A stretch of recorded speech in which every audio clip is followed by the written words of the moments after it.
Bonjour, aujourd'hui j'avais envie de faire un peu d'astro-théologie alentour du thème des Gémeaux. Puis pour faire ça, on va faire une petite révision de plein de trucs que j'ai déjà parlé. Mais pour comprendre, il faudrait vraiment, si vous n'avez pas vu mes autres vidéos avant, il faudrait vraiment le faire parce que c'est comme ça que vous allez comprendre la symbolique, puis où est-ce qu'on s'en va avec toutes ces histoires-là, puis pourquoi. Pour que ça fasse du sens en fait.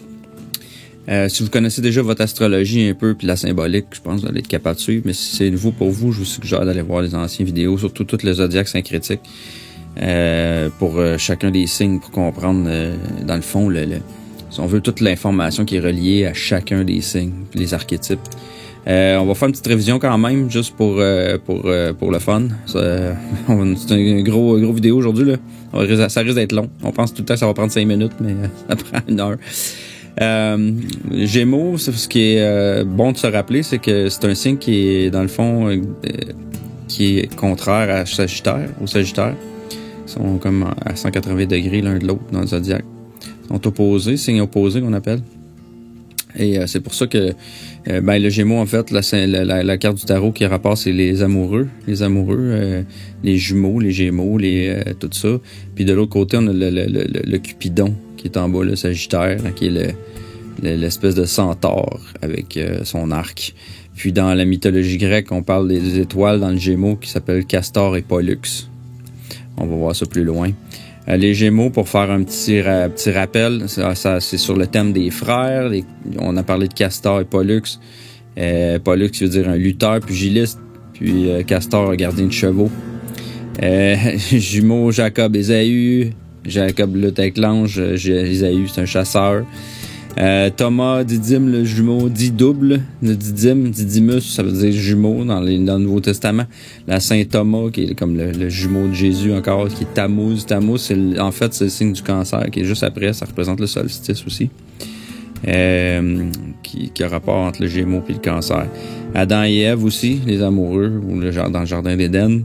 La symbolique de l'arc-en-ciel. Non, parce qu'à la sortie de l'arche, on va voir aussi les précessions aujourd'hui. C'est important de comprendre nos précessions. La précession des équinoxes, on va regarder ça.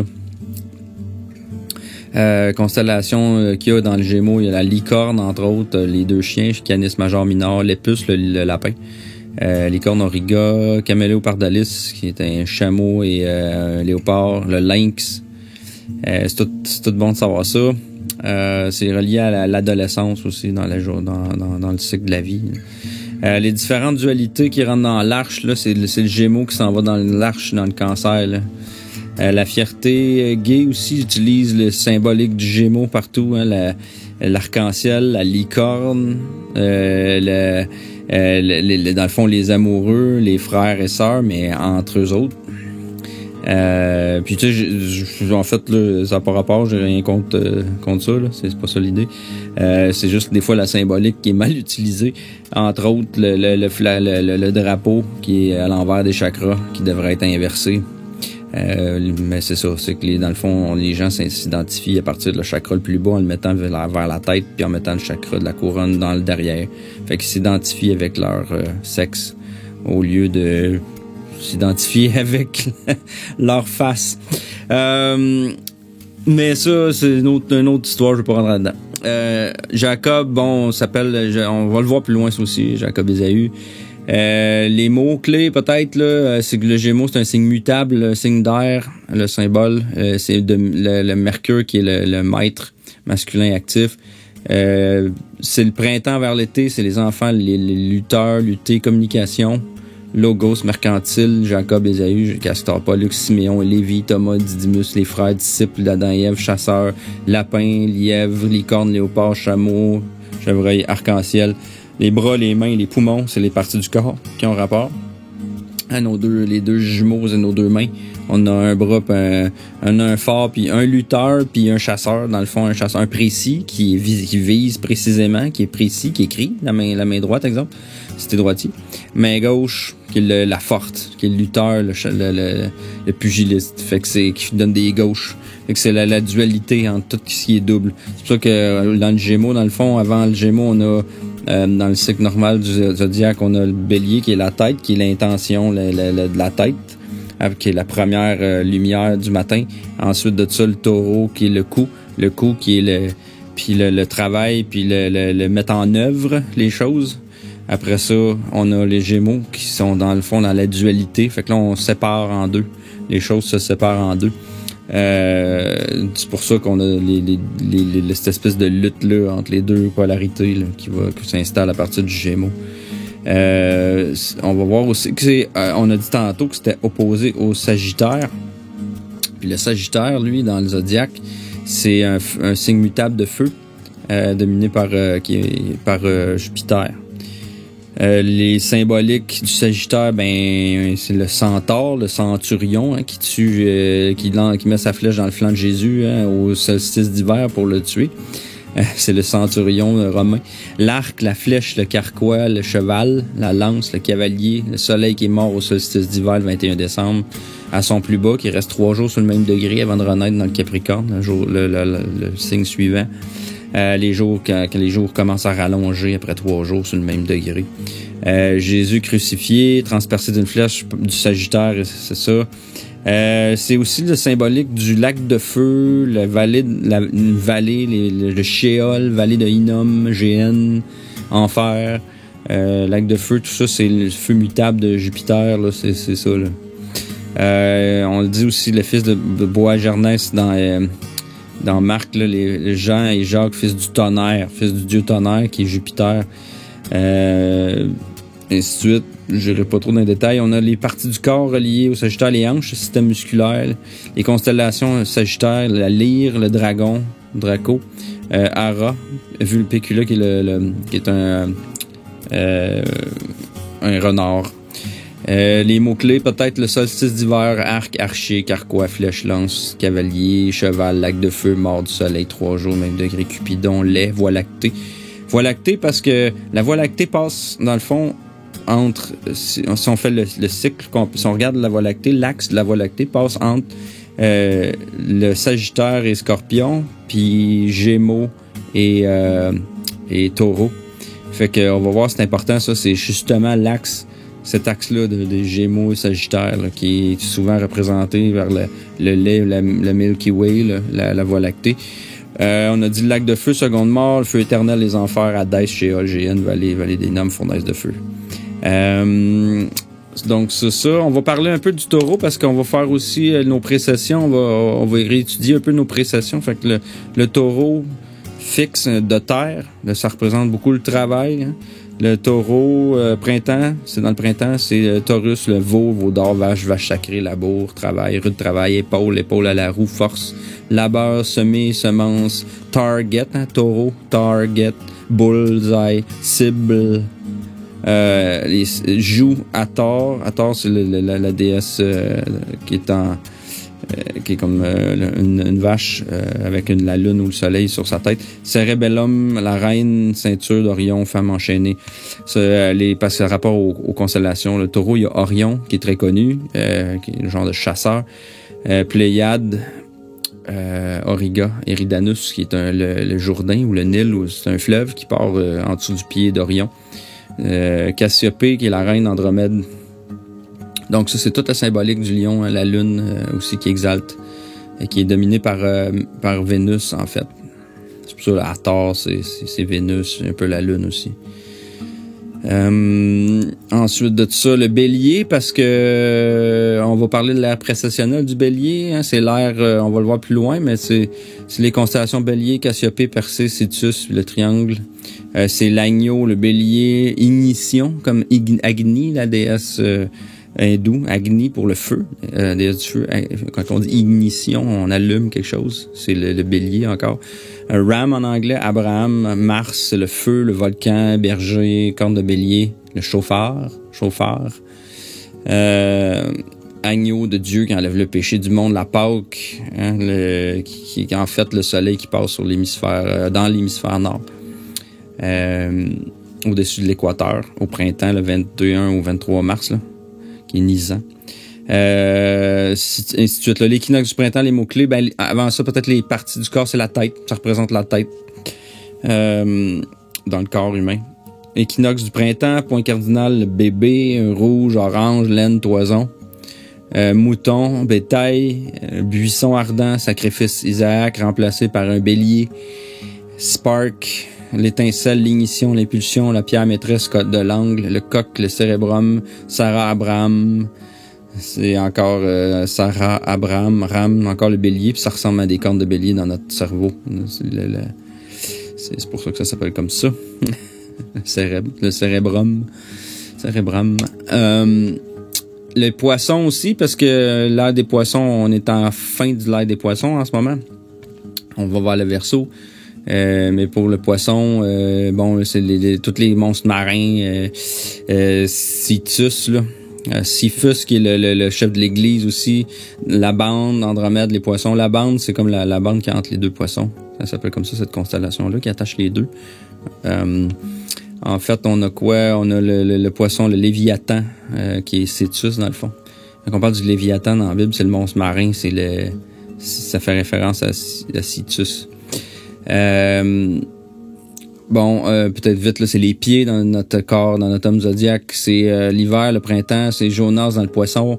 Poisson, monstre marin, constellation Citus, le Léviathan, pêcheur d'hommes, Jupiter, Zeus, Jesus, là.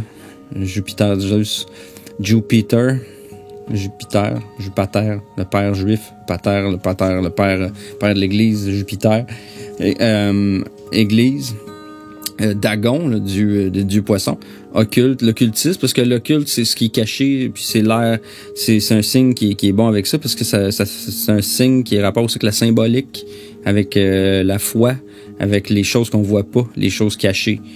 Comme dans l'eau, les choses sont cachées, on voit pas bien, c'est flou. L'occultisme, donc les poissons sont souvent des bons occultistes, là, et ainsi de suite. Là. La foi, c'est l'art de la croyance, beaucoup, parce que on voit pas bien, ou justement, fait que c'est comme ça que ça se passe. Plus on se base beaucoup sur des croyances. C'est les pieds, la propagande aussi, qu'on propage, comme les poissons se déplacent en banc. Donc c'est le group thinking aussi, c'est la façon de penser en groupe, de se déplacer en groupe comme des bancs de poissons. C'est la bonne nouvelle qui se répand aussi par la propagande. Les rêves aussi, c'est le rapport avec les rêves. C'est le cycle, dans le fond, des rêves quand on dort, là, dans la journée. C'est le journalier, c'est la phase du sommeil paradoxal, les rêves. Puits sans fond, créativité. Souvent, c'est des bons créateurs parce que c'est le monde qui finit le poisson, si on veut, dans le tarot. Puis ça complète le cycle. Après ça, on retourne dans le bélier. Fait que c'est pour ça, le monde, c'est le serpent qui mange sa queue en rapport avec la fin d'un cycle, la fermeture d'un cycle. C'est pour ça, le Vesica Pisces aussi, si on inverse ça en miroir, on va tomber avec un Vesica Pisces, là, qui est en fait la création, qui est c'est aussi l'organe féminin, le poisson, la noune, si on veut. Puis c'est pour ça, c'est pour ça aussi le portail ici, c'est que dans le fond les choses sortent dans l'existence à partir de ça. C'est pour ça que c'est relié à la créativité et à la création. Après ça, qu'est-ce qu'on a? Ben, juste un résumé. Je suis encore dans un résumé, on n'a même pas commencé la présentation. Les précessions, on se rappelle c'est quoi la précession des équinoxes? C'est que les équinoxes, si on veut, il y a deux zodiaques, là. Il y a le zodiaque tropical qui est relié à l'écliptique terrestre. Puis l'écliptique, dans le fond, est fixe. Les saisons, comme le 21, 22, 23 mars, c'est le printemps. Ce sera pas l'hiver. Là. Puis la même chose en automne ou au solstice d'été, le 21 juin, ben ça peut pas être le printemps. Les mois ne bougent pas. Parce que c'est fixe, c'est par rapport au soleil puis l'écliptique. Tandis que le zodiaque, puis tu sais, c'est pour ça qu'il y a des noms de zodiaque, le bélier, c'est de telle date à telle date, ça suit les mois de l'année puis ça bouge pas. Par contre, les étoiles, eux, dans le ciel, bougent. Les étoiles sont fixes, on les appelle fixes, mais dans le sens qu'ils sont fixés mais ils bougent tous ensemble puis ils reculent. Il y a un mouvement de recul qu'on appelle précession. Puis cette précession-là, dans le fond, c'est que les étoiles, par rapport au zodiaque terrestre, tropical, mettons je pense que c'est dans les années 300, là, depuis de notre ère, il y a eu un moment où mettons, le bélier était au premier degré du bélier et tropical et sidéral. Ce qui fait que toutes les planètes, toutes les étoiles, je veux dire, étaient alignées avec le zodiaque terrestre, l'écliptique. Mais là, à chaque 72 ans, le zodiaque recule d'1 degré. Fait que dans le sens inverse. Fait que normalement, tu sais, dans une journée, on a le bélier, après ça, puis les mois dans l'année, c'est le bélier, après ça le taureau, après ça le gémeaux, après ça. Mais dans le côté précessionnel, c'est comme un cycle de reculons. Fait que si on était dans le bélier, on va reculer après dans le poisson. Si on était dans le poisson, on va reculer dans le verseau. Et ainsi de suite. C'est que les signes récessent. Puis ça prend 2160 ans pour que faire le 30 degrés qui correspond à un signe zodiaque. Fait que dans le fond, après 2160 ans, si on était aligné bélier sur bélier au premier degré au début, ben après 2160 ans, on va être aligné sur le poisson. Fait que là, c'est pour ça qu'en l'an 0, à peu près, on tombait dans l'ère du poisson. Puis là, depuis 2000 ans, le poisson se décale. Puis là, on arrive bientôt dans le Verseau. Il reste encore du temps, mais on est en transition vers le Verseau. Fait que c'est ça le cycle des précessions. Puis ça, c'était connu depuis très longtemps parce que dans le fond, même les monuments égyptiens tiennent compte de ces mathématiques-là dans leur façon de pouvoir construire les pyramides ou les monuments. Puis ça prend 72 ans pour remarquer un seul degré, fait que ça prend plus qu'une vie pour faire l'expérience de c'est quoi ce qui se passe. Fait que on voit qu'il a fallu beaucoup d'études et longtemps d'étudier le zodiaque pour comprendre ces mouvements-là. Fait que c'est pas nouveau, c'est des concepts qui datent depuis que le monde est monde, en fait, qu'on fait juste découvrir avec le temps ou redécouvrir maintenant parce que ça a déjà été beaucoup plus connu qu'aujourd'hui. Puis pour faire un résumé, ben vu qu'on est ici, nous autres, on s'en va dans une ère de Verseau, qui est le symbole du Fils de l'homme. C'est le nouveau ciel, la nouvelle terre sera Capricorne. C'est la science, c'est l'ère de l'intelligence, de la connaissance, puis de l'individu, du communautaire aussi. C'est comme un gros paradoxe aussi. Puis c'est l'intelligence, donc c'est pour ça qu'on a le factice, là, la fausse science, la scientisme et l'intelligence artificielle. C'est comme toutes les faussetés qui sont liées à ça, alors qu'on aurait accès à ces énergies-là qui sont disponibles. C'est juste que c'est ça. Il y a beaucoup l'humanité aime bien se faire une version factice. 2000 ans avant nous, ben on était dans l'ère du poisson, qui était l'ère de la foi, de la religion, de Jupiter, des Romains, l'ère des conquêtes par bateau, c'est le signe d'eau, hein, le poisson. C'est les conquêtes par bateau dans l'eau, l'inquisition aussi, de la religion. C'était le group thinking pendant 2000 ans. Avant ça, ben fallait sacrifier des béliers. Avant, on était dans l'ère de Mars, qui est une ère de guerre. C'est le dieu de la guerre, Mars. Fait que les Juifs, les Grecs, c'est toute la période d'Abraham, après Abraham, là, le père Ramsès, les buissons ardents, sacrifice d'agneau, la Pâque juive. C'est pour ça qu'on faisait la Pâque juive à tous les mois d'avril. C'est pour célébrer l'agneau de Dieu qui enlève le péché de l'hiver du monde.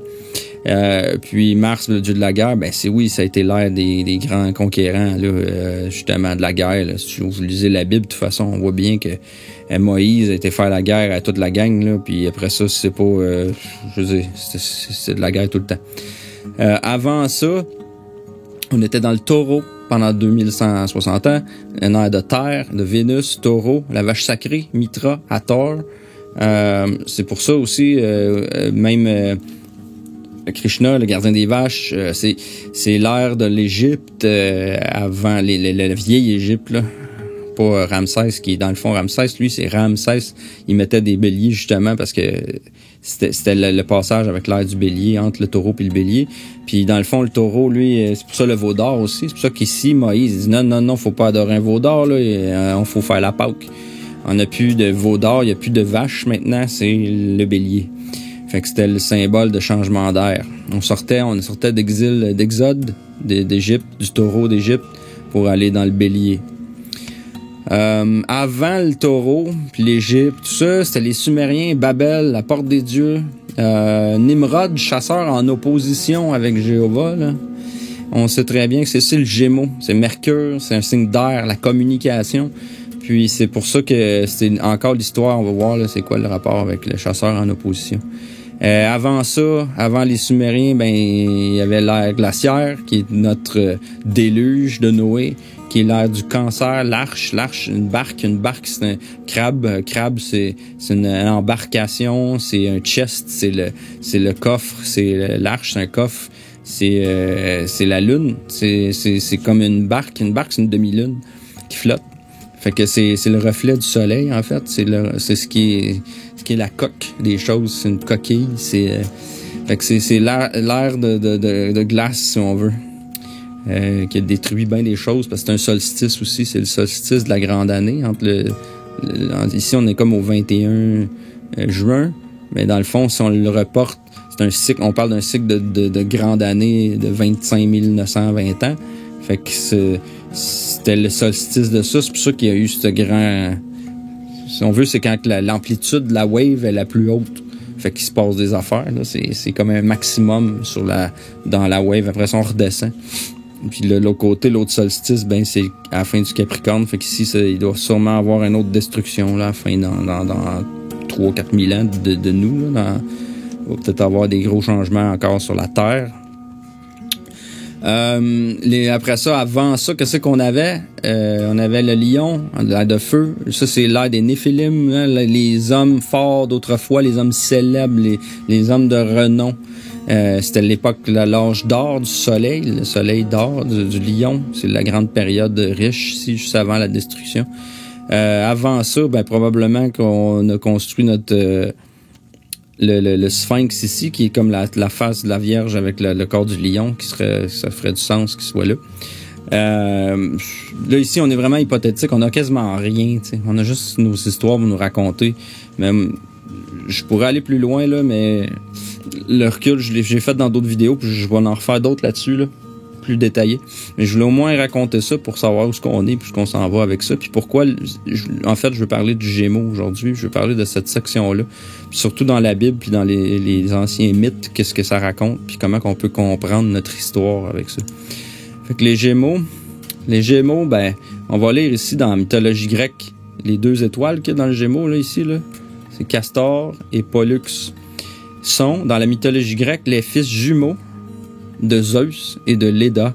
Ils sont appelés Dioscures, et ce qui signifie fils de Zeus. Fils de Dieu. Le mot Dieu vient de Zeus, en grec. Un jour, Zeus tomba amoureux de Léda, épouse de Tyndare, roi de Sparte. Pour la séduire, il se changea en cygne et s'unit à elle. Léda pondit 2 œufs. Dans l'un des œufs se trouvaient Castor, Clytemnestre, les enfants mortels. Et dans l'autre, Pollux, Hélène de Sparte, les enfants divins et immortels. Enfants, ils participèrent à de nombreuses expéditions et de nombreux combats. Pollux était un lutteur adroit et son frère, un guerrier dompteur de chevaux. Ils reçurent 2 magnifiques chevaux blancs d'un dieu, Xanthos et Balios. Dans certaines versions, ils ont un chariot d'or. Ils tuèrent le sanglier de Calydon qui dévastait le pays. Ils sauvèrent Hélène enlevée par Thésée. Ils participèrent à l'expédition de la Toison d'or menée par Jason et les Argonautes. Ils furent invités par leur oncle et tombèrent amoureux de leur cousine Phébé et Télaire. Et ils les enlevèrent à leurs fiancés, Lyncée et Idas. Ils se marièrent et eurent un enfant chacun.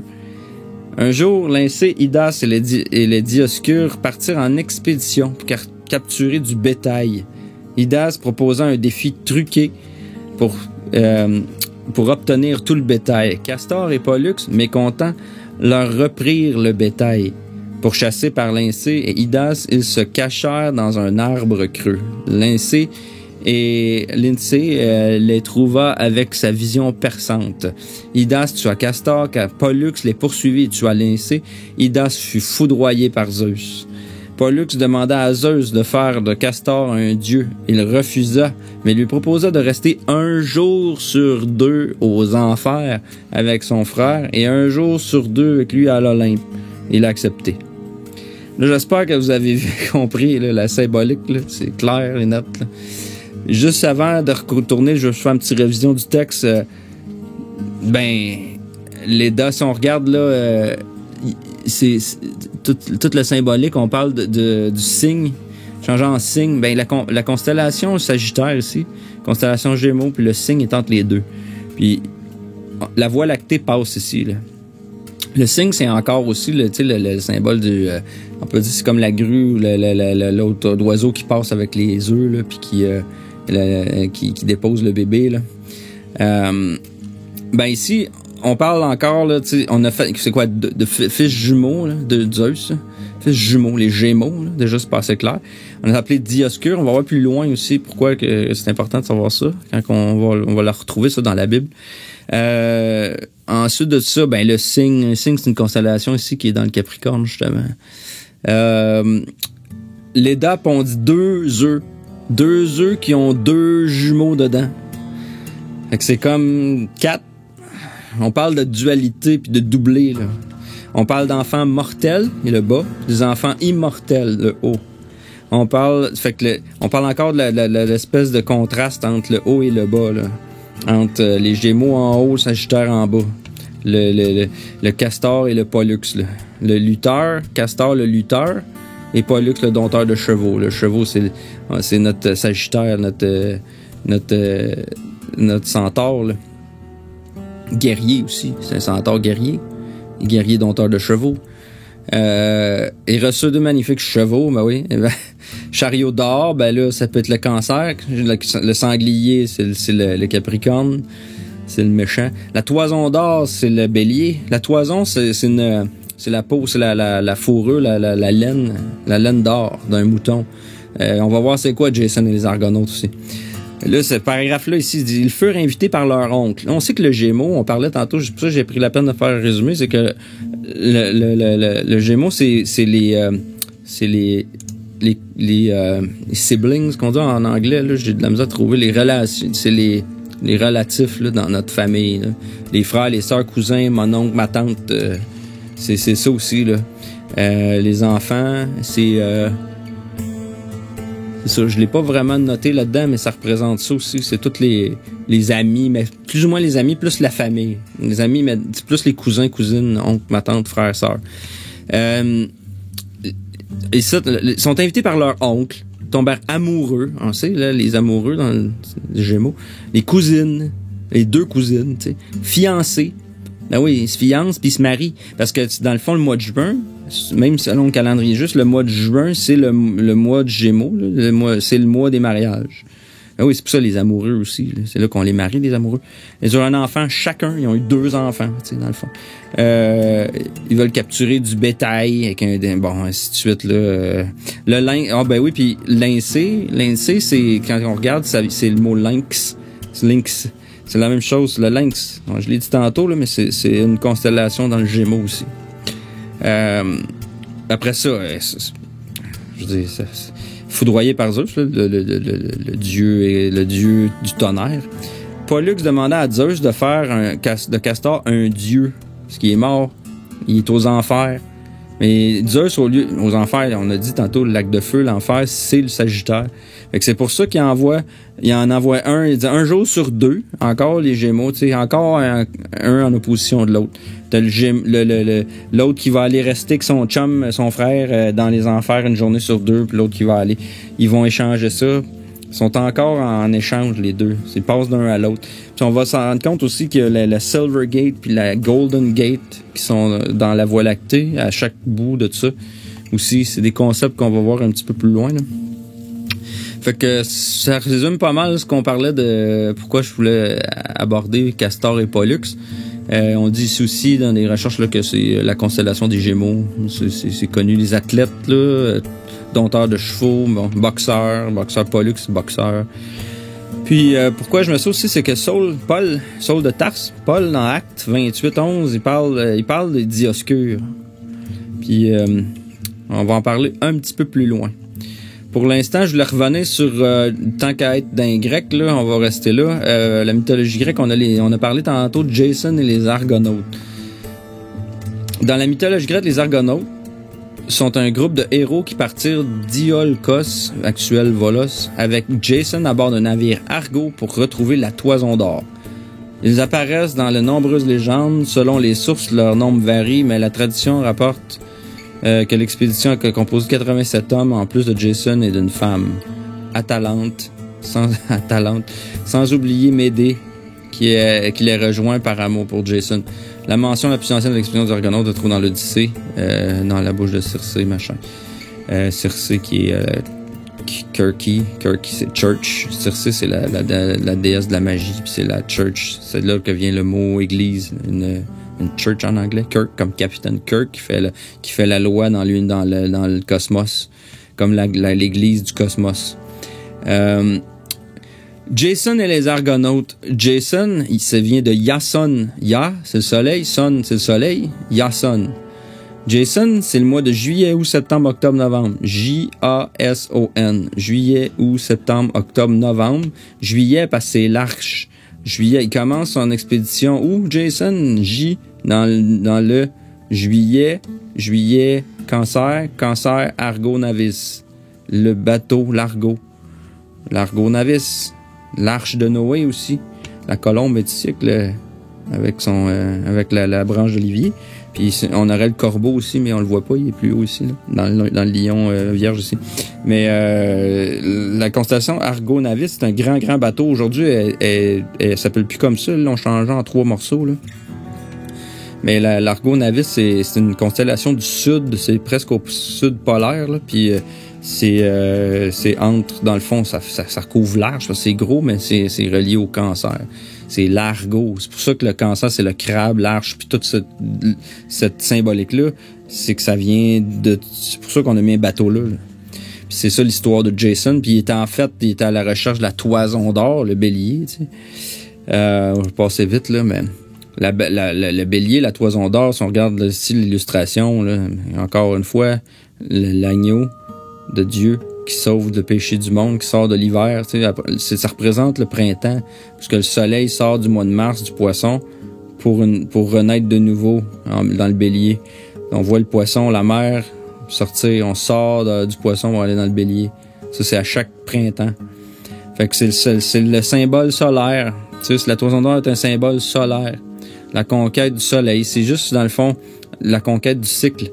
Avec son bateau, il fait tout le cycle jusqu'en hiver, puis après ça, il réussit à trouver la toison d'or, puis à remettre tout ça, à recommencer le cycle.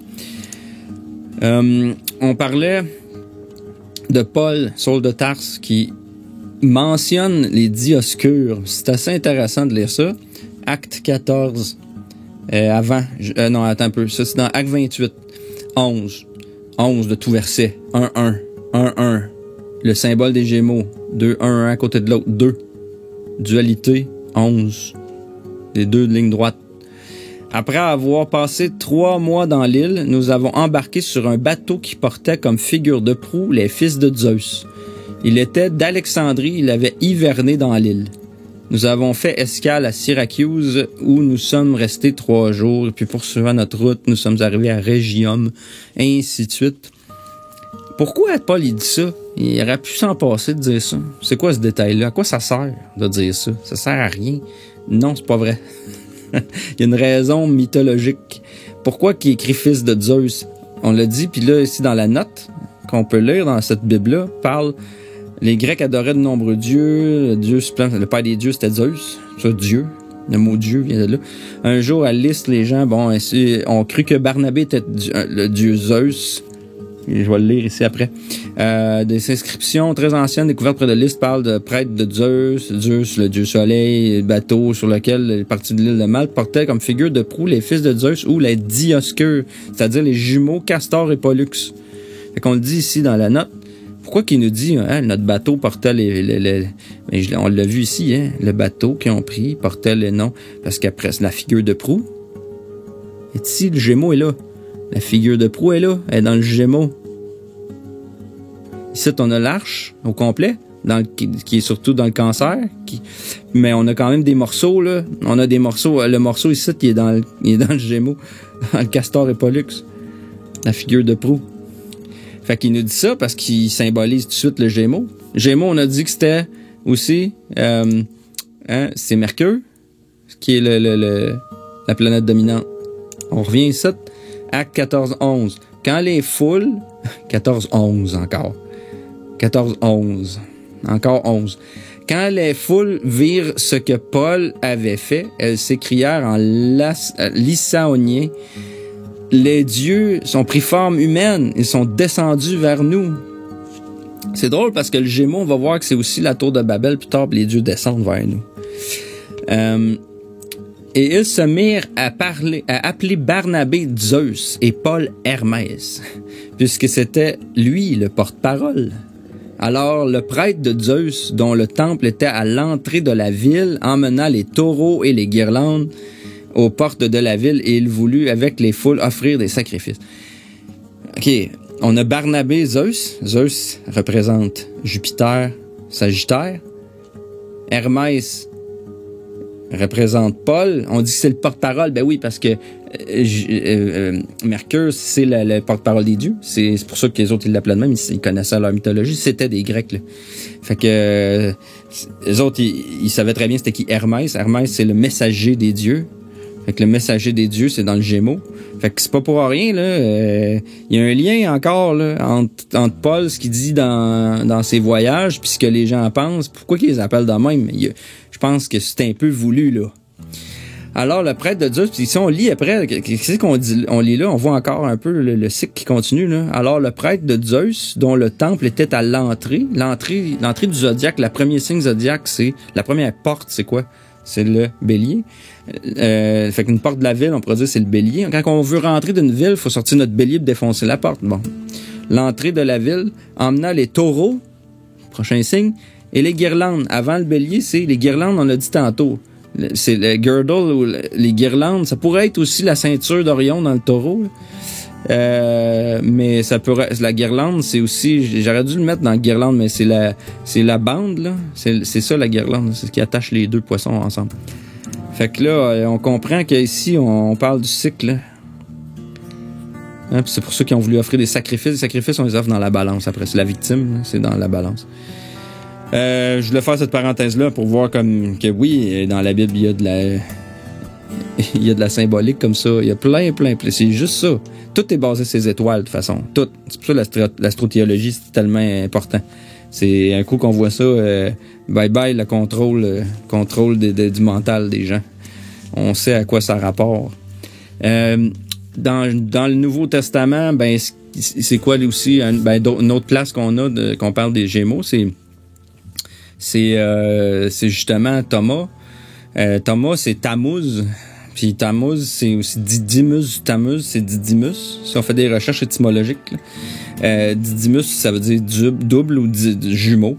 C'est dit le jumeau ici dans Jean 11, 16. Thomas, donc, qu'on appelait le jumeau, le Gémeaux, parce que les 12 signes, les 12 apôtres, c'est les 12 signes zodiaques, là. Jean 11, 11. Jean 11, 11. Après avoir dit ces choses, il ajouta, Lazare, notre ami, s'est endormi. C'est où ça? On s'endort où? Quand est-ce qu'on meurt?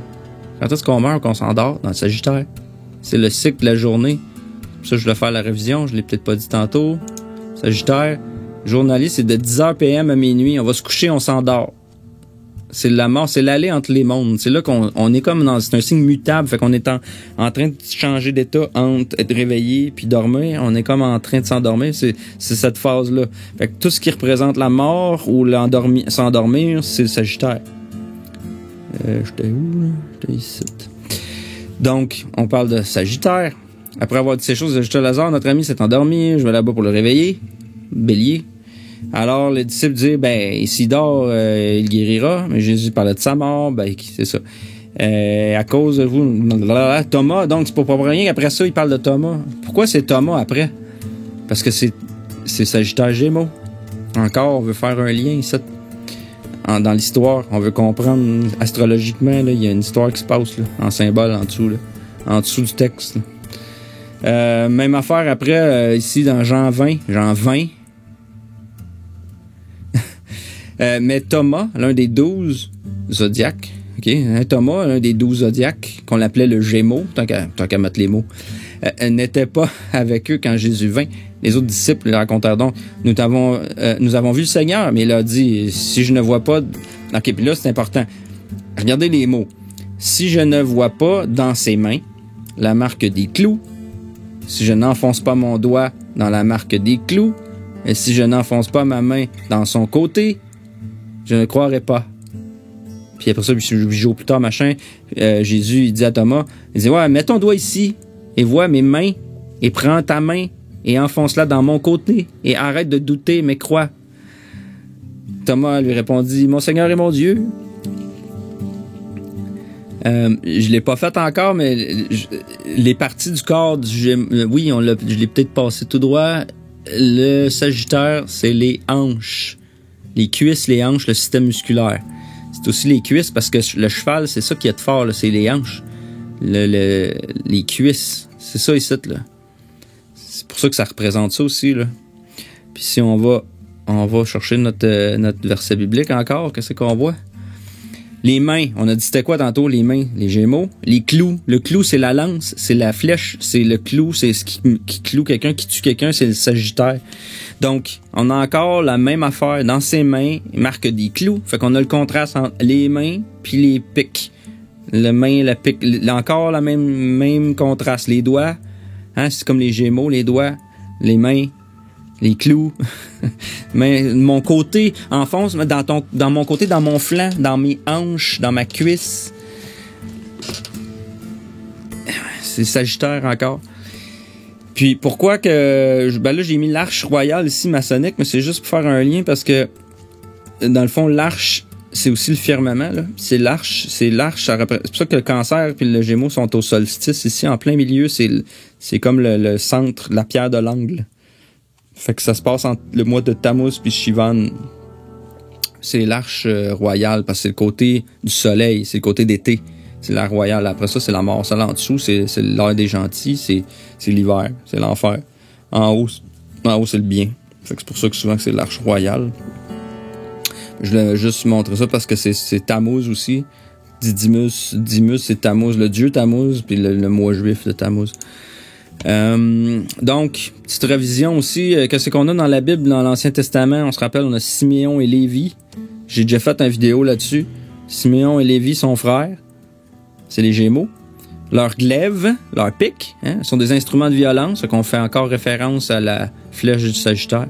Que mon âme n'entrepoint dans leur conciliabule, que mon esprit, la pensée, c'est l'air du Gémeaux, ne s'unissent point à leur assemblée, que c'est ça, qu'ils s'unissent pas. Il n'y a pas d'unicité. Il n'y a pas d'unicité parce que c'est la dualité, le Gémeaux. On peut pas s'unir, c'est la séparation. C'est les deux. On les unit dans le mariage. Faut faire un mariage. Faut faire quelque chose pour les attacher ensemble. Mais c'est pour ça que les amoureux, mais c'est quand même, c'est comme un miroir. C'est comme les, fait que c'est pour ça qu'on peut pas unir, on désunit un peu, là. Dans leur colère, ils ont tué des hommes. Ils ont tué ici. Ça, c'est le Sagittaire. C'est encore le même lien entre les deux. Dans leur méchanceté, ils ont coupé des jarrets au taureau. Ben oui, parce que le Gémeaux puis le taureau, c'est le signe juste avant ici. Maudite soit leur colère car elle est violente et leur fureur car elle est cruelle. Je les séparerai dans Jacob et je les disperserai dans Israël. Ça, c'est très important pour la suite. On va le voir tantôt, un petit peu plus loin. Encore, il y a quelque chose de symbolique ici entre le Gémeaux, entre cette espèce de lutte là entre les deux, entre cette dualité, qui sont toujours séparés, sont toujours dispersés. On va voir un peu plus loin. Une des histoires qui est dans la Bible, qui est évidente aussi des Gémeaux et du Sagittaire, c'est puis qui est quand même la même chose que Castor et Pollux. En fait, c'est comme la version hébreu de Castor et Pollux. C'est Jacob et Ésaü. Les deux bras, tu sais. Jacob et Ésaü. Fait qu'on parle de Rebecca ici, en Genèse 25-24. Le moment où elle devait accoucher arriva. En effet, il y avait des jumeaux dans son ventre. Le premier qui est sorti était entièrement roux. Et on aurait dit qu'il portait un vêtement de fourrure, comme une bête. On l'appela donc Ésaü. Ésaü qui signifie... Ésaü... signifie velu. Velu. Après son frère, c'est... Bon, ok, puis ben... Pourquoi il est roux, Ésaü? Il est roux parce que roux, c'est rouge. Rouge, c'est le feu. Le feu... Le Sagittaire, signe de feu, rouge. Le fait qu'il y a du poil, c'est le côté semi-animal. C'est son côté animal. Vêtement de fourrure. Après, son frère sorti, il tenait dans sa main le talon d'Ésaü. Fait que si on y va juste comme ça, le talon d'Ésaü, ben, si on mettait quelqu'un, c'est comme si on mettait Ésaü ici, ben, son talon serait de l'autre côté. Fait qu'il tient son talon. Lui, c'est Jacob. On l'appelait Jacob parce que c'est celui qui saisit le talon. Celui qui supplante. Il supplante Ça veut dire qu'il bat. Il saisit. Il est lutteur. On va le voir plus loin aussi, juste à côté. Les garçons grandir. Regarde, c'est pour ça que j'ai mis ça aussi ici, là, le Jacob qui tient le talon d'Ésaü. C'est un peu bizarre comme image, mais c'est tout ce que j'ai trouvé. Les garçons grandir, Ésaü devint un excellent chasseur. Un chasseur. Je pense que c'est assez clair. Un homme de la campagne. Mais Jacob était sous les tentes, c'était un homme irréprochable. Ainsi de suite, on va voir de l'autre côté qu'est-ce que Jacob faisait. Jacob, Jacob, lui, dans Genèse 32, il y a un épisode où il lutte avec un ange. C'est le lutteur. Alors, finalement, Jacob resta seul. Alors, un homme se mit à lutter avec lui jusqu'à l'aurore. Et quand l'homme vit qu'il ne l'avait pas emporté sur lui, il toucha l'articulation de la hanche. Alors, l'articulation de la hanche de Jacob se démit pendant qu'il luttait avec lui. Après cela, l'homme dit, « Laisse-moi partir, car l'aurore se lève. » Mais Jacob dit, « Je ne te laisserai pas partir tant que tu ne m'auras pas béni. » L'homme lui demanda, « Comment t'appelles-tu? »« Jacob, répondit-il. Alors il dit, « On ne t'appellera plus Jacob, mais Israël, car tu as lutté avec Dieu et avec les hommes, et tu as fini par l'emporter. » À son tour, Jacob lui demanda, « Révèle-moi ton nom, s'il te plaît. » Mais il dit, « Pourquoi me demandes-tu mon nom? » Et il le bénit, et à cet endroit-là, Jacob appela ce lieu Péniel, comme une glande pinéale, car il dit, « J'ai vu Dieu face à face, pourtant je suis resté en vie. » C'est sûr, il a ouvert sa glande pinéale. En fait, c'est ça la lutte, là. C'est ça que ça veut dire, là. Dans le fond, il a lutté, puis il a fait son kundalini, puis il a ouvert sa glande pinéale. Puis il a appelé ça pinéal. Il a vu Dieu en face, parce que quand tu ouvres ton troisième œil, tu as l'illumination. Tu sais comme voir Dieu. Puis c'est une contradiction en passant pour bien du monde. Ils s'en rendent pas compte, là, parce qu'ils veulent pas le voir. Mais si Jacob, il dit qu'il a vu Dieu face à face puis qu'il est resté en vie, on va dire, il a vu un ange. Ouais, mais il dit qu'il a vu Dieu. C'est écrit qu'il a vu Dieu majuscule, D majuscule. Puis Moïse, ailleurs, ils disent qu'on peut pas voir Dieu sans mourir. Fait que ça n'a pas rapport, là. Mais on sait, c'est symbolique, là. C'est pas arrivé pour vrai, là. Dès que Jacob passa près de Péniel, le soleil se leva. La lumière fut. Quand il est passé proche de sa plante pinéale, la lumière s'est allumée. Il boitait à cause de sa hanche. Parce que la hanche, le Sagittaire, c'est le contraire du Gémeaux. Fait que c'est pour ça encore un lien avec ça, là. C'est le Sagittaire, la hanche. C'est pour ça que les Juifs, aujourd'hui, jusqu'à ce jour, les Israélites ne mangent pas le muscle de la cuisse qui est à l'articulation de la hanche. Parce que Jacob a été touché à l'articulation de la hanche au muscle de la cuisse. Bon, je pense que ça fait le tour, là. Donc, on a fait nos précessions. On a compris un peu... on n'a pas fait nos précessions, on va rentrer dedans. En fait, on a fait des histoires, des mythologies, un peu. Là, j'aimerais l'associer avec ce qu'on peut lire dans Genèse par rapport à notre passé. Parce que les précessions, vu que c'est 2000 ans, là, 2160 ans, là, on a le temps de voir l'énergie, puis on a le temps de comprendre c'est quoi les signes zodiaques. On voit l'empreinte des signes à chaque époque de l'humanité. Fait que ça ment pas. On voit l'histoire à travers le zodiaque, c'est fou. Fait que tu sais, il y a des périodes qu'on a moins de stock, mais on peut comme déduire ce qui s'est passé, puis on peut comprendre l'histoire humaine suit ce cycle de précession-là. Puis là, on serait rendu, j'aimerais justement pour la précession du Gémeaux, en fait, toute cette ère-là ici, là, des Sumériens, Babel, Nimrod. Dans justement la tour de Babel, on se rappelle l'histoire, c'est là qu'il y a les langages, la communication, elle a été transformée ici là, par le babillage.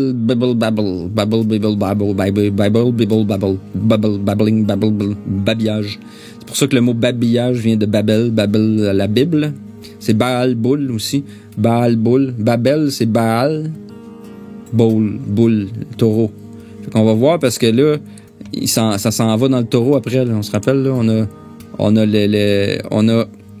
on a le Gémeaux, puis après ça, la précessionnelle, elle va à l'envers. Fait qu'on va rentrer dans le taureau après. Donc oui, c'est les communications, le Gémeaux. C'est pour ça que les langages ont été confondus, là.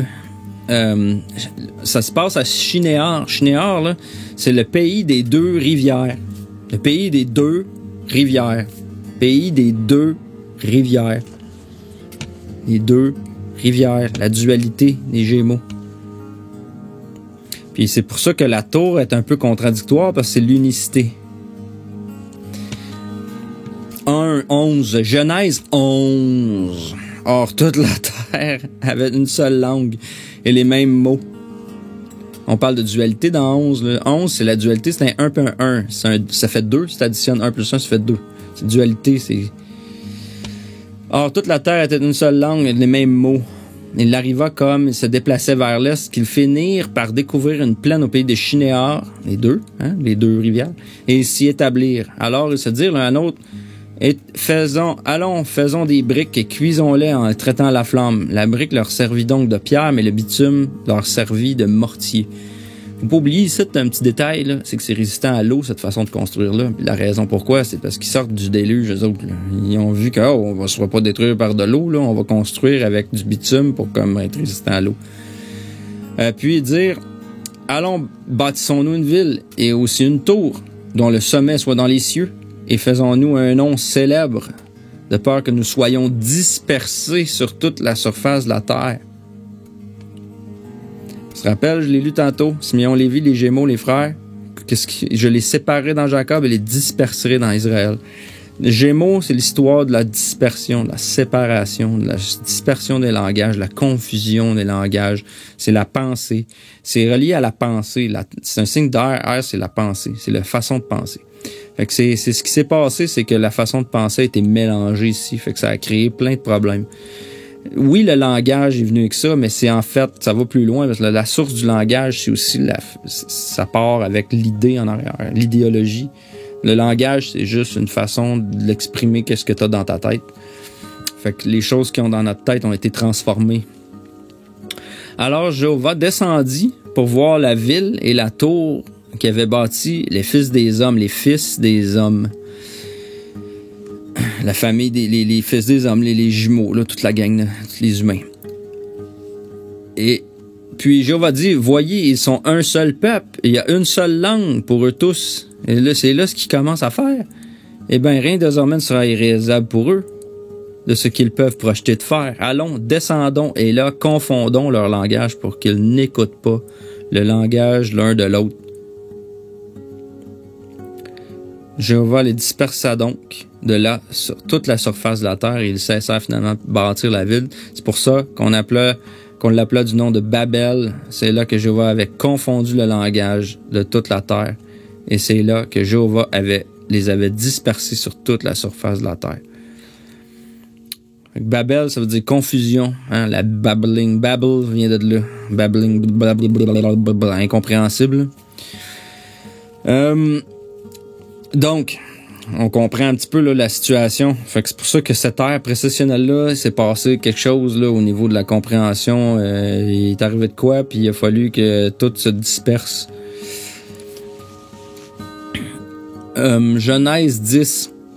Juste avant, on parle de Nimrod. Fait que j'aimerais ça lire Nimrod un peu. Qu'est-ce qu'on apprend de lui. Les fils de Cam furent Cush, Mitzrayim, Put et Canaan. Les fils de Cush furent Séba, Havila, Sabterama, ainsi de suite. Cush devint père de Nimrod. Il fut le premier à devenir un homme puissant sur la terre. Il se montra un puissant chasseur en opposition avec Jéhovah. Ça fait penser à Orion aussi, mais chasseur en opposition. On parle encore du Sagittaire Gémeaux. Jéhovah qui est le dieu de Jacob, qui est le lutteur, puis Nimrod le chasseur. Fait qu'on a encore ça. Puis il y a un certain lien aussi avec Orion, là, qui est le chasseur, qui est un homme puissant aussi. C'est pour ça, lui, là, dans le fond, Nimrod, là, il a fait la transition entre l'ère du Gémeaux puis l'ère du Taureau. Il a comme emmené l'humanité dans l'ère du Taureau. Fut le premier à devenir un homme puissant. C'est pour ça, parce que c'est un homme puissant. Le puissant, c'est le taureau. C'est la force. C'est le premier homme puissant. Donc, c'est le premier à avoir comme instauré le taureau. Fait que dans le fond, en sortant de cette période-là, après, c'est pour ça que là, il voulait instaurer ça, mais là, là, c'était pas le temps. Fait que, en tout cas, c'était le bordel entre Dieu, entre Jéhovah, si on veut, puis Nimrod, là. Ce qui est très symbolique, là. Se montrant un puissant chasseur en opposition avec Jéhovah. On a encore l'idée du Gémeaux Sagittaire. C'est pourquoi un dicton comme Nimrod, puissant chasseur en opposition avec Jéhovah. Puis on est dans le chapitre 10-10 en passant quand il dit ça. Ce dicton-là. 10-10, on s'en va. Le commencement de son royaume fut Babel. Babel, Baal, Boule, Babel. Fait que c'est le premier du taureau. C'est lui qui installe ça, là. Érec, Akkad et Calné au pays de Shinéar. De ce pays, il passa en Assyrie. Fait que là, on voit, il y a des changements de pays, mais est-ce que c'est... Moi, quand je regarde ça, je pense que c'est plus, ça l'explique plutôt une allégorie. Parce que l'Assyrie, là, c'est Achour. Achour, c'est le taureau. Je vais l'expliquer plus loin pourquoi. Puis Rézen, la ville, c'est drôle parce qu'il parle d'entropie de bâtir Nénive, Rehoboth, Ir et Kala, et Rézen, entre Nénive et Kala, c'est la grande ville. La grande ville de Rézen, le mot Rézen, ça veut dire un halter, c'est un halter ou un coup. Un licou, c'est un genre un harnachement. Quelque chose que tu harnaches sur un animal, un harnais, genre. C'est le taureau encore. Fait que c'est une ville du taureau ici. Fait que là, on commence à avoir bien du... Assyrie, là, je vais y revenir tout de suite, mais Achour, parce que Genèse 32, on va le lire plus loin, c'est trop compliqué, faut comprendre. Genèse 32, c'est le Hatsour. Hatsour, c'est le rocher, c'est le taureau. C'est Arthur aussi. C'est Arthur, la légende d'Arthur et l'Excalibur, là. On va le lire un petit peu juste après. Mais on va comprendre que l'Assyrie, ça représente l'ère du taureau. Et que le Mitzrayim qui est le fils de Cush encore, qui est le frère de Nimrod, dans le fond. Mitzrayim, c'est les ancêtres des Égyptiens. C'est ça qu'on dit ici. Mitzrayim, c'est le mot pour Égypte. Fait qu'on va comprendre, l'Égypte s'en va dans le taureau aussi. Petit détail, tant qu'à être là, en plus, on parlait tantôt de la Silver Gate, la Golden Gate, qui sont les portes de l'âme. Il y a 2 portes ici. Puis il y en a une qui se trouve être, dans le fond, dans les Pléiades, là, entre le Gémeaux puis le taureau. Il y a ce qu'on appelle les Pléiades. Je me trompe-tu? C'est ça, hein? Oui. Bon, on le dit ici. Puis entre le Sagittaire puis le Scorpion, il y a le Serpentaire où il y a Ophiuchus qui est là. Ça, c'est dans l'axe de la Voie lactée. Puis la Voie lactée, en passant, c'est pourquoi on parle du Gémeaux puis du Sagittaire aussi, c'est comme la split entre les 2 hémisphères du cerveau.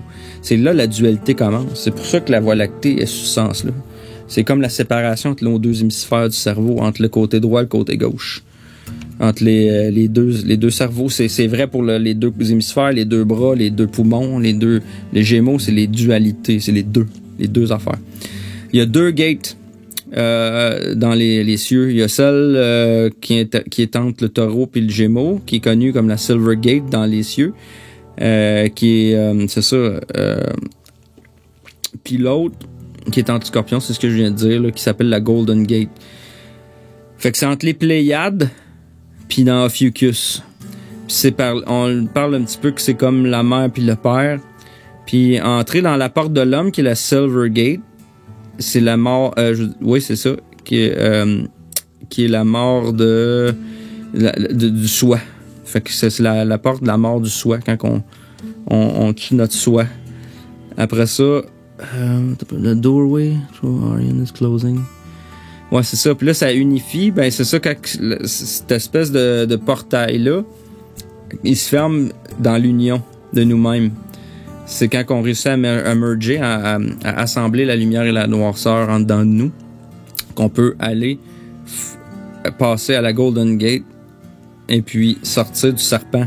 Golden Gate, c'est le Ophiuchus, c'est le porteur de serpent, la constellation. C'est un serpent, c'est un bonhomme qui tient un serpent parce que dans le fond, il maîtrise le serpent. Il maîtrise son Kundalini. Le Kundalini, c'est ça ici, là, c'est les 2 serpents qui sont intertwined, là, qui tournent ensemble là, autour du pilier central. Ben, c'est ça là, que ça parle un petit peu là. Ici, fait que c'est les 2 gates sont là. On pourra parler plus en détail, mais c'est pas le sujet d'aujourd'hui.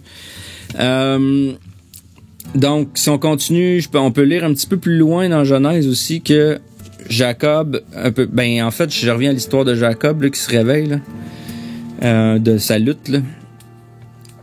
Un petit peu plus loin dans cette histoire-là, il raconte, Jacob se réveilla de son sommeil, il dit, en vérité, Jéhovah est en ce lieu, et moi je ne le savais pas. Il prit peur et ajouta que ce lieu est redoutable.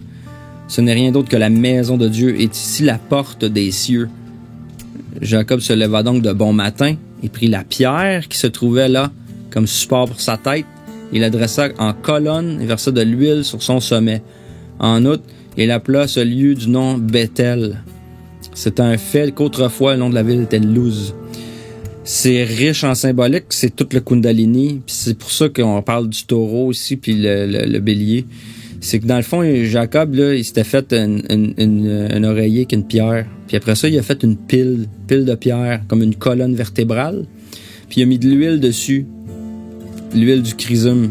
Si vous connaissez votre Kundalini, vous savez de quoi je parle, là, Noël, le Christ, le Père Noël, le Santa Claus Strum, toute cette histoire-là, là, c'est toute la même histoire. Là.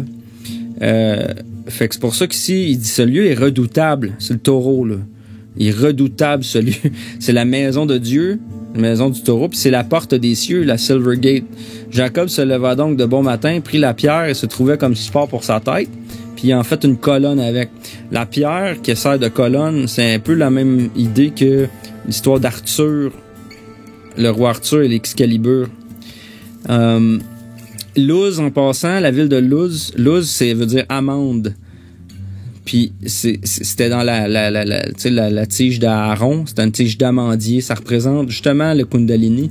C'est l'amande, on pense que c'est aussi l'os du coccyx, c'est le départ de ton Kundalini, c'est le bas, ton chakra du bas, l'amande. C'est aussi le sexe féminin. Fait que pour en revenir, c'est qu'on a une pierre là, qui est dans le taureau, puis qui sert de support pour la tête, comme le cou est support pour la tête. Le cou, c'est le taureau supporte le bélier. Fait que le taureau, c'est le cou. Bon. Puis tantôt, je parlais des Assyriens, la Syrie qui est Ashur. Ashur, le mot Shur, si on regarde ici dans ma Bible Companion Bible, dans l'appendice, on parle ça vous pourriez le trouver sûrement ailleurs, mais dans le taureau, il y a ce qu'on appelle les Pléiades. Puis les Pléiades, le mot, c'est Kima. OK? Puis Kima, ça veut dire heap or accumulation. Ça veut dire monticule ou accumulation. C'est comme un amoncellement. Ça fait référence à l'espèce de colonne de pierre qu'il a faite ici, dans le taureau. Puis aussi, le nom, c'est aussi le nom de taureau, le nom hébreu commun pour taureau, c'est Shur. Coming and ruling and rem, prééminence. Fait que le nom des étoiles, Altor, c'est le taureau, c'est Taurus, qui est le Taurus Field aussi, là. Le nom hébreu, c'est Shur. Shur, je l'ai dit, Ashur, les Assyriens, c'est le taureau. Dans Deutéronome 32, le chant de Moïse, il est très connu en plus, là. Le rocher parfait est son action, car toutes ses voies sont justes, sont justice. Dieu de fidélité, chez qui il n'y a pas d'injustice, il est juste et droit. Ben, le rocher, c'est Hatsur. Hatsur, c'est Arthur. Arthur, la roche, le rocher. C'est tout basé là-dessus, là. Quand vous connaissez vos étoiles, il n'y a plus de secret. Les noms des étoiles dans les langues originelles nous racontent les histoires. Fait que, coup qu'on sait ça, on peut lire, les histoires sont dans les étoiles. On se sert des étoiles pour se raconter, pour se rappeler les archétypes, pour savoir, comprendre les temps, les époques, les années. Ça fait que si on continue, qu'est-ce qui nous resterait? Un petit retour sur Mitzrayim, je l'ai dit tantôt, c'est pas nécessaire ben, mais les fils de Cush, Cush devient père de Nimrod et Mitzrayim. C'est Cam, excusez. Cam est père de Cush et Mitzrayim. Puis Cush devient père de Nimrod, puis Mitzrayim. Fait que ça dit c'est un cousin, je me suis trompé tantôt peut-être là. Fait que Mitzrayim, ça veut dire Égypte. C'est l'ancienne tribu égyptienne. C'est son nom qui est devenu synonyme d'Égypte. Encore une fois, l'Égypte, l'ère du taureau. Après ça, qu'est-ce qui se passe? Nos fameux nos fameux comparses juifs, qu'est-ce qu'ils font? Exode 1. Alors voici les noms. Exode, c'est le deuxième livre de la Bible. Or voici les noms des fils d'Israël qui entrèrent en Égypte avec Jacob. Ils arrivèrent chacun avec sa maisonnée. Ruben, Siméon, Lévi, Juda, Issachar, Zébulon, Benjamin, Dan, Nephtali, Gad et Asher. Toutes les âmes sorties de la cuisse de Jacob étaient de 70 âmes. Mais Joseph était déjà en Égypte. Finalement, Joseph mourut ainsi que tous ses frères et toute cette génération-là. Puis taureau. Fini la génération du taureau. Le pharaon qui se lève n'avait pas connu le taureau. Et les fils d'Israël devinrent féconds, se mirent à pulluler. C'est normal, le taureau, là, c'est aussi... c'est le signe opposé du scorpion qui est les parties génitales. Fait que ça, c'est aussi les générateurs, les féconds. Ils pullulent. Ils se multipliaient, devenaient de plus en plus forts. Ils venaient forts. Les taureaux, ils sont forts de façon extraordinaire, si bien que le pays se remplit d'eux. Par la suite, se levant en Égypte un nouveau roi qui n'avait pas connu Joseph. Fait que là, il y avait trop de monde sur la terre. Dans l'ère du taureau, c'était trop. Fait que là, il va falloir opérer une dépopulation. Fait qu'alors, il dit au peuple, voyez, le peuple des fils d'Israël est plus nombreux et plus fort que nous. Autrement dit, l'élite commence à se voir qu'il y a trop de monde sur la terre. Allons, usons plus fort que nous. Usons d'astuce avec eux, de peur qu'ils ne se multiplient, qu'ils arrivent à coup sûr, s'il nous survient une guerre, qu'ils s'ajoutent alors eux aussi à ceux qui nous haïssent et combattent contre nous et montent hors du pays.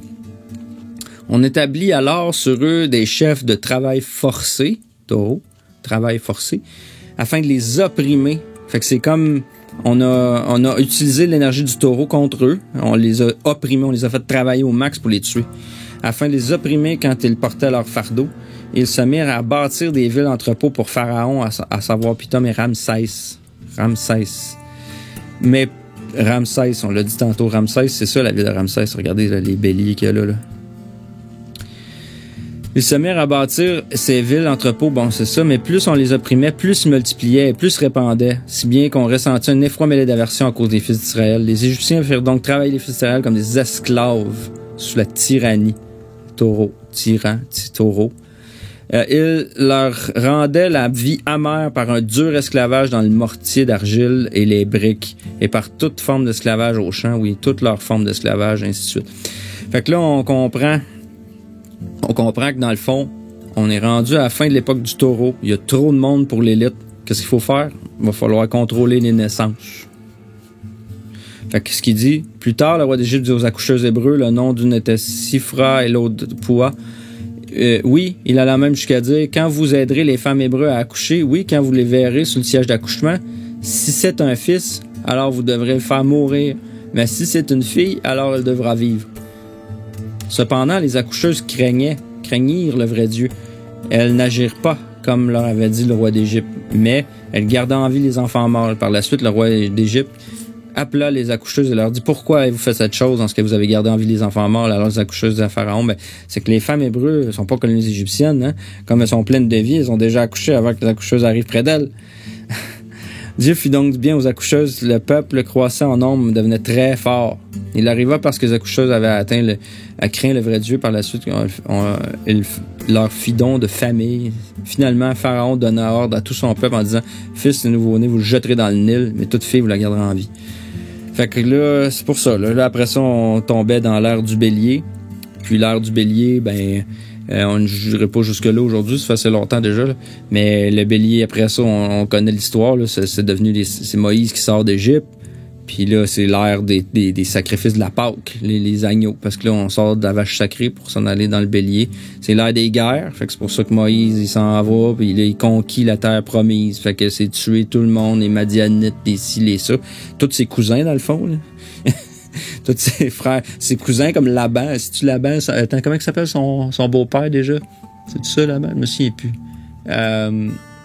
Qui est un Madianite. T'sais, dans le fond, Moïse, il a été 40 ans en Égypte, 40 ans avec les Madianites, puis 40 ans à errer dans le désert.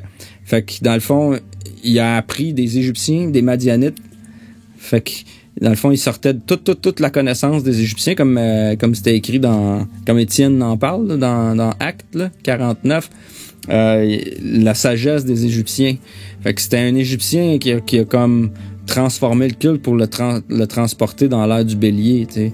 Fait que tout ce qui se passe, c'est comme un peu, c'est comme si une autre élite s'était emparée du peuple, puis continuer d'amener l'humanité en servitude, mais d'une autre manière dans l'énergie du bélier maintenant, pour 2000 ans, tu sais. Fait que là, on sacrifie des béliers sans savoir pourquoi, puis on fait toutes sortes de conneries comme ça, de la guerre, puis c'est ça. Donc, peut-être pour terminer sur la tour de Babel, dans Sophonie 3:9, « Car alors je renverserai vers les peuples une langue claire, pour qu'ils appellent tous par le nom de Yahweh, et qu'ils le servent d'une seule épaule. » Fait que, on voit ici un certain lien entre le retour à l'envers de ce truc-là. Là. Car alors je renverserai vers les peuples une langue claire, la langue de Mercure, pour qu'ils appellent tous le nom de Dieu, tu sais, qui servent une seule épaule, comme le taureau, l'épaule.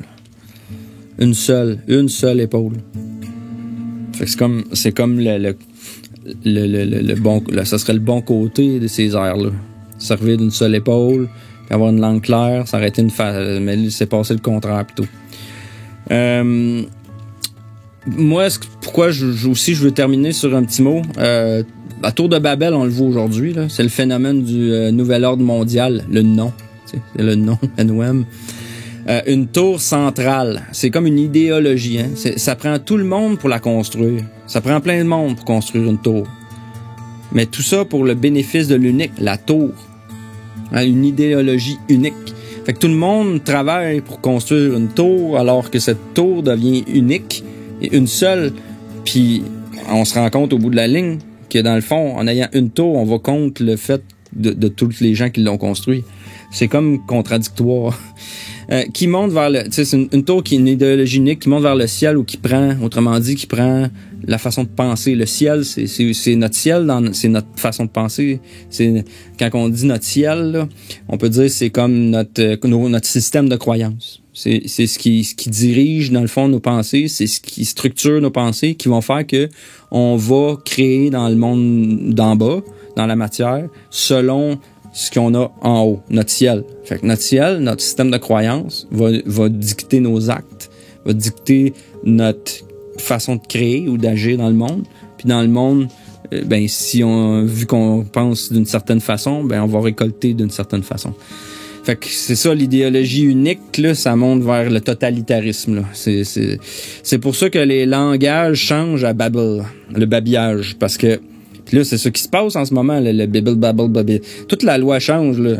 Les mots changent, là. Là, on peut plus dire tel mot, faut dire tel autre mot, Toutes aussi, l'immigration, là, comme au Canada, c'est un grand problème en ce moment, là. Il y a tellement de monde qui rentre ici, comme, de toutes sortes de langues qu'on peut plus se comprendre. Fait qu'on peut plus construire. On est plus capable, là, on se comprend plus. Tu t'en vas quelque part, puis c'est un Mexicain qui parle à moitié en français, puis à moitié en anglais, qui dit quelque chose, puis il comprend pas ce que tu as dit, puis il va penser que c'est d'autre chose. Fait qu'on se retrouve à plus être capable de construire.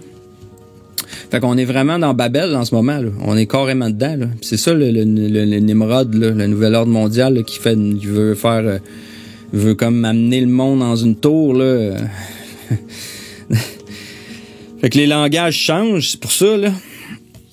Fait que là, tout va s'effondrer, tout s'effondre, tout va se fondre ensemble, tu sais. Les langages vont changer pour assimiler les idéaux, redéfinir la réalité, c'est-à-dire celle souhaitée par le registre. Un régis, c'est le reg. Reg, c'est le roi, là. Un registre, un régis, c'est le mot roi, là. Comme dans Régulus, là, Corleonis, c'est Régulus, c'est le cœur du lion, cœur de lion. Richard, cœur de lion, le roi. Registar, la roi Astre, l'étoile Régulus, le cœur du roi lion, qui utilise le pouvoir de création du collectif, c'est-à-dire celui des sujets de son royaume. Fait que dans le fond, là, c'est ça que l'élite fait, c'est qu'ils sont les rois sur nous, mais ils utilisent le pouvoir créateur des gens par leur pensée, puis en transformant la façon de penser selon la leur, ben ils modèlent les peuples puis les époques. Une monarchie qui s'installe un peu comme insidieusement par la porte de l'idéologie, une idéologie hiérarchisée dans le sens, je sais pas si c'est la bonne façon de le dire, mais c'est comme une hiérarchie de pensée. Dans le fond, il y installe dans ta tête une façon de penser qui est comme une fausse hiérarchie selon ce qu'ils veulent. Ça s'implante, puis les gens pensent d'une manière, puis les gens sont pris dans cette façon de penser-là, puis ils vont créer. Fait selon ce que le but de ces idéologies-là, pourquoi ces idéologies-là ont été mises en place en premier, pour le bien du roi. Fait que ça s'implante invisiblement à travers les mécanismes de la pensée, puis nos réflexions découlent toutes de cette hiérarchie-là qu'on a, notre ciel, notre tête, notre façon de penser, notre structure de pensée. Fait que je voulais juste faire un court vidéo, ça va faire 1 heure là, et plus. Fait que j'espère que vous avez apprécié, j'espère que vous avez appris des choses. Laissez des commentaires, me dire qu'est-ce que vous avez trouvé, si vous avez d'autres idées ou des remarques, quoi que ce soit, pour avoir une discussion, ça peut être plaisant. Fait que je vous remercie beaucoup de votre attention. À une prochaine fois.